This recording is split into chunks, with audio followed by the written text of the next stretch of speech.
ఇక డీటెయిల్స్ చూస్తే తెలంగాణలో బీఆర్ఎస్ కాంగ్రెస్ మధ్య రాజకీయం వేడెక్కుతోంది. 2000 కోట్ల కుంభకోణం జరిగిందని ఆరోపిస్తున్న బీఆర్ఎస్ నేతలు ఇవాళ ఉదయం 11 గంటలకు ప్రెస్ క్లబ్ కి వస్తారని బీఆర్ఎస్ నేత ఆర్ఎస్ ప్రవీణ్ కుమార్ తెలిపారు. కాంగ్రెస్ పాల్పడ్డ అవినీతిని ఆధారాలతో సహా నిరూపిస్తామని స్పష్టం చేశారు. కాంగ్రెస్ మంత్రులు కూడా ఆధారాలతో రావాలని ఆయన సవాల్ విసిరారు.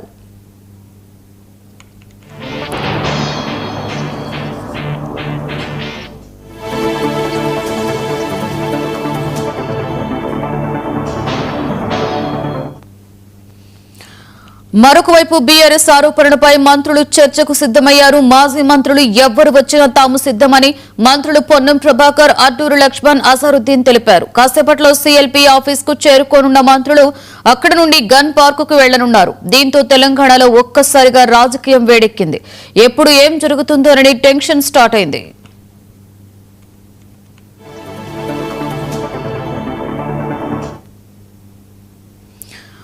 ఇదే అంశానికి సంబంధించి మరింత సమాచారాన్ని మా స్పెషల్ కరెస్పాండెంట్ తేజ అందిస్తారు.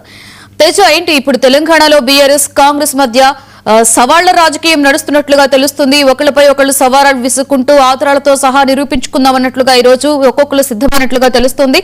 ఫ్రెష్ అప్డేట్స్ ఏంటి తేజ?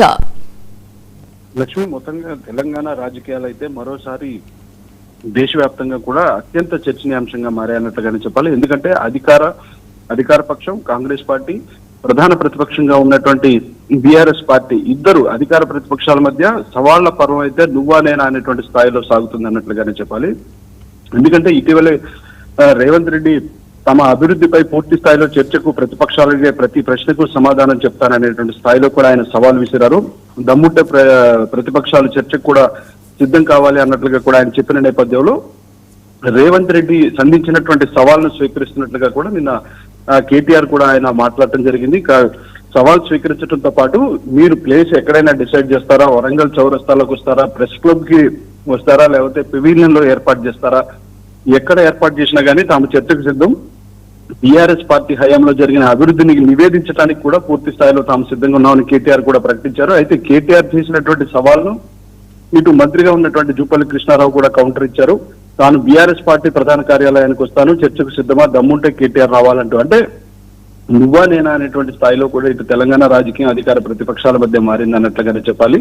ఏదైనా కానీ తాము అభివృద్ధి చేశాము అంటే తామే అభివృద్ధి చేశాము, తమ పార్టీ హయాంలో అవినీతి జరిగింది అంటే తమ పార్టీ హయాంలో అభివృద్ధి కుంటుపడింది అనేటువంటి స్థాయిలో అధికార ప్రతిపక్షాల మధ్య సవాళ్ల పర్వం కొనసాగటం, విమర్శల పర్వం కొనసాగటం అనేటువంటిది దేశవ్యాప్తంగా మరోసారి చర్చనీయాంశమైంది అన్నట్లుగానే మనం చెప్పాలి. లక్ష్మి, అయితే తేజ, ఈ రోజు 11 గంటలకి ప్రెస్ క్లబ్ కి వస్తారని బీఆర్ఎస్ నేత ఆర్ఎస్ ప్రవీణ్ కుమార్ కూడా గట్టిగా వ్యాఖ్యలు చేయడం జరిగింది కదా. దీని మీద కాంగ్రెస్ నేతలు ఎవరైనా స్పందించడం జరిగిందా? ఈ రోజు 11 గంటలకి ప్రెస్ మీట్ జరిగే అవకాశం కనిపిస్తుందంటారా? ఖచ్చితంగా లక్ష్మి, ఎందుకంటే ఇప్పటికే కేటీఆర్ అంటే రేవంత్ రెడ్డి చేసిన సవాల్ను కేటీఆర్ స్వీకరించారు. కేటీఆర్ ప్లేస్ డిసైడ్ చేయమంటూ కూడా ఆయన బహిరంగంగా వెల్లడించారు. కేటీఆర్ చేసిన సవాల్ను తాను స్వీకరిస్తున్నట్లుగా కూడా కాంగ్రెస్ పార్టీకి సంబంధించినటువంటి మంత్రి జూపల్లి కృష్ణారావు కూడా తాను బీఆర్ఎస్ పార్టీ ప్రధాన కార్యాలయానికి వస్తాను, దమ్ముంటే చర్చకు రావాలని చెప్పి కేటీఆర్ ఆయన సవాల్ విసిరాడు. ఇదే నేపథ్యంలో ఆర్ఎస్ ప్రవీణ్ కూడా తాను ప్రెస్ క్లబ్ కు వస్తాను, దమ్ముంటే కాంగ్రెస్ నేతలు వచ్చి ఏ విధమైనటువంటి చర్చకైనా సిద్ధమన్నారు. కాంగ్రెస్ నేతలు కూడా ఒక్కొక్కరిగా స్పందించేటువంటి అవకాశం అయితే కనిపిస్తుంది. ఇంకా ఇప్పటి వరకు ఎవరు స్పందించినటువంటి పరిస్థితి అయితే లేదు. కానీ ఖచ్చితంగా సవాళ్ళను అయితే స్వీకరిస్తారు అనేటువంటి ఆ స్థాయిలోనే ఇటు కాంగ్రెస్ పార్టీ వర్గాల్లో కూడా చర్చ జరుగుతుంది, రాష్ట్ర వ్యాప్తంగా కూడా చర్చ జరుగుతుంది. ఏదైనా కానీ సవాళ్ల పర్వం కొనసాగుతుంది.